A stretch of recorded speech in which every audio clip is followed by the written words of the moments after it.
Hello, friends and artists. Mrs. Gordon here. I am ridiculously excited for the art style that you're going to be learning about in the month of May. It is probably one of my very favorite art styles because it's so much fun. It's just so much fun. Today, friends, we are talking about pop art. So, pop art is a style and period of art that uses images, that's pictures, and icons, that means like something that's very well known or famous, that are popular in the modern world. These include famous celebrities like movie stars and rock stars, commercial items like soup cans, um, soft drinks, comic books, any other items that are popular in our world.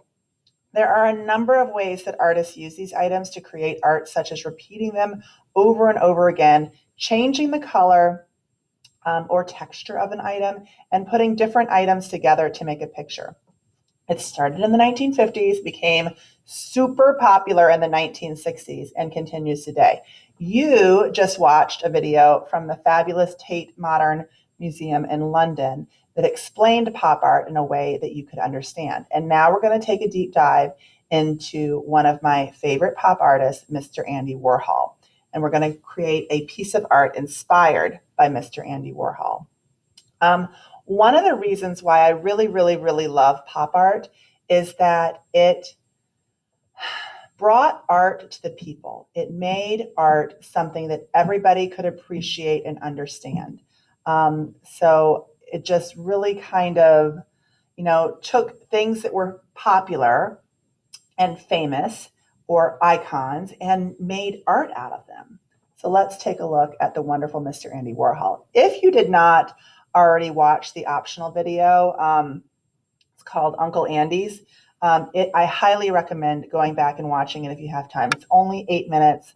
It's a book that's written about Mr. Andy Warhol by his nephew, James Warhol. And Andy Warhol is famous and special to us because he's a Pennsylvania artist. He was born in Pittsburgh and then moved to New York, but he started his life in Pittsburgh. And if you listen to the book, Uncle Andy, you'll learn a little bit more about Andy Warhol. There are also other books about Andy Warhol. I'll try to link some of those in some more optional videos for you to look at. So Andy Warhol became famous for painting or printmaking, doing lithography of famous people like Marilyn Monroe.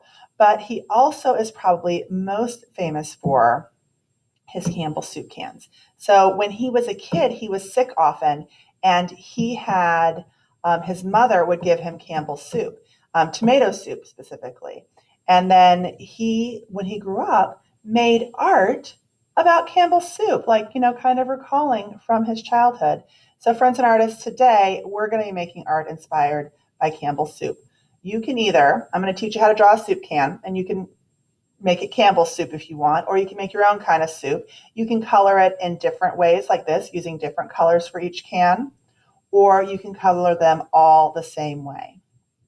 All right, so let's get started on our soup cans. All right, friends and artists. Oops, here we go. So today we are making art inspired by Mr. Warhol, and I've taken a little bit of liberty with this. I've decided, I probably need to plug this in. I think my computer is not liking not having any power, and that's why it's being slow like this.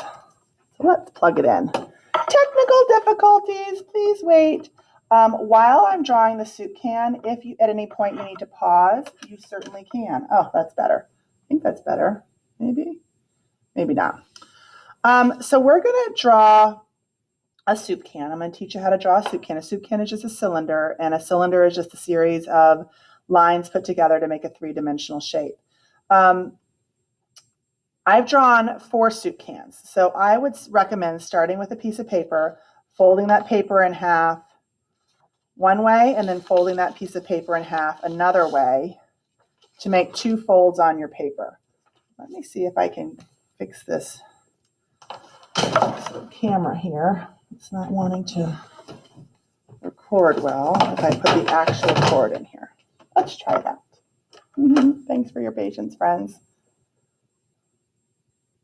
That's better. I think it's better. Maybe not. So I've drawn 3 soup cans. I'm going to show you how to draw the 4 soup cans. I decided not to color them in all the same way. I decided to color them in 3, or in this case, 4 different ways. So first I drew my cans and then I markered them in. So for this, you will need a pencil. You might need something to outline it, like a black marker if you want, or a black crayon, or a black colored pencil. And then you'll need some crayons to add color to your work. And yeah, and you can make, like I said, you can make Campbell's soup. You can make, I made art soup. You can make, I could have made Mrs. Gordon's soup or something. So you can either pick your name, doesn't have to be Campbell.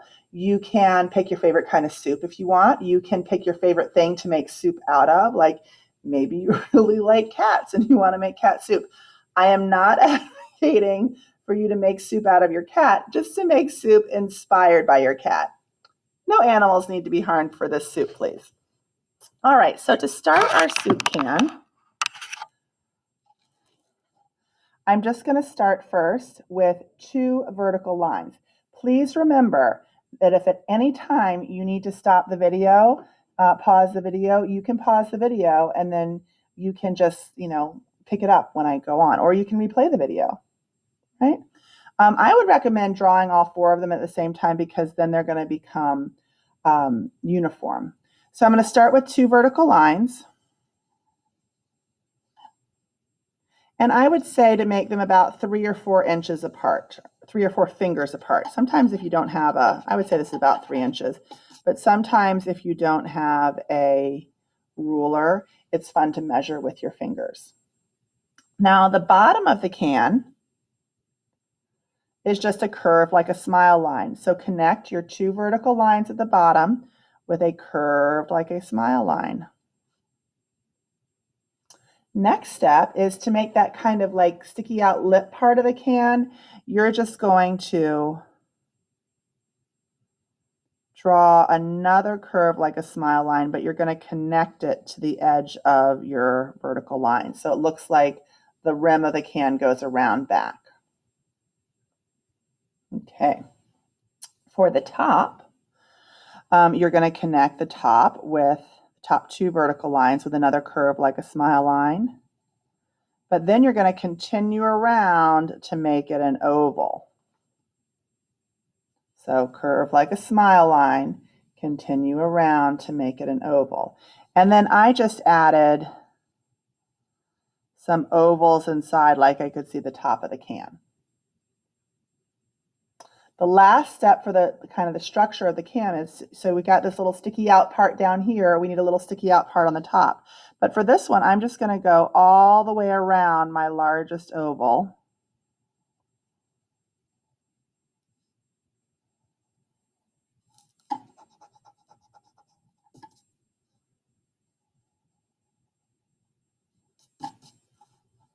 So there we go. That's basically your can. I can erase the little vertical lines right here. So there's my can.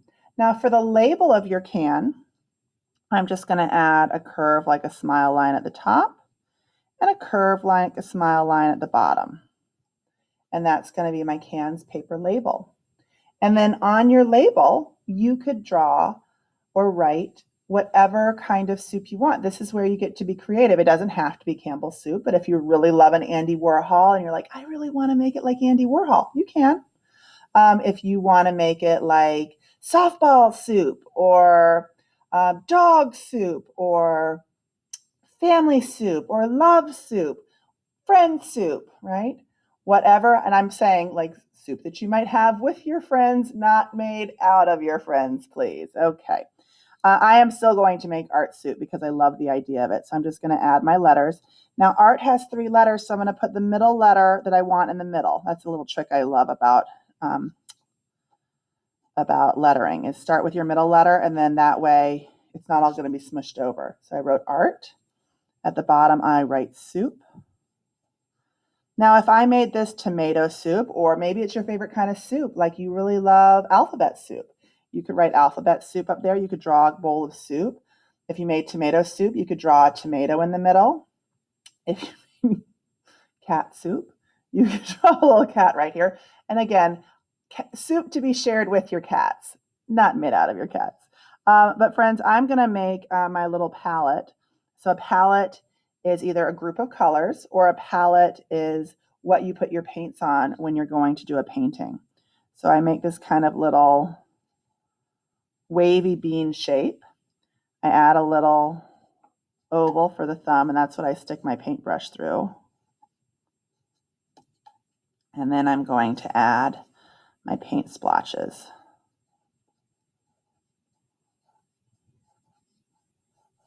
So after I've done drawing with a pencil all four of my cans of my soup, I would probably marker in my lines and then color this one in. And that, friends, is how you make a piece of art inspired by the fabulous pop artist who is originally born in Pittsburgh, Pennsylvania, Mr. Andy Warhol. Happy art making, friends. I can't wait to see what kind of soup you make. Bye.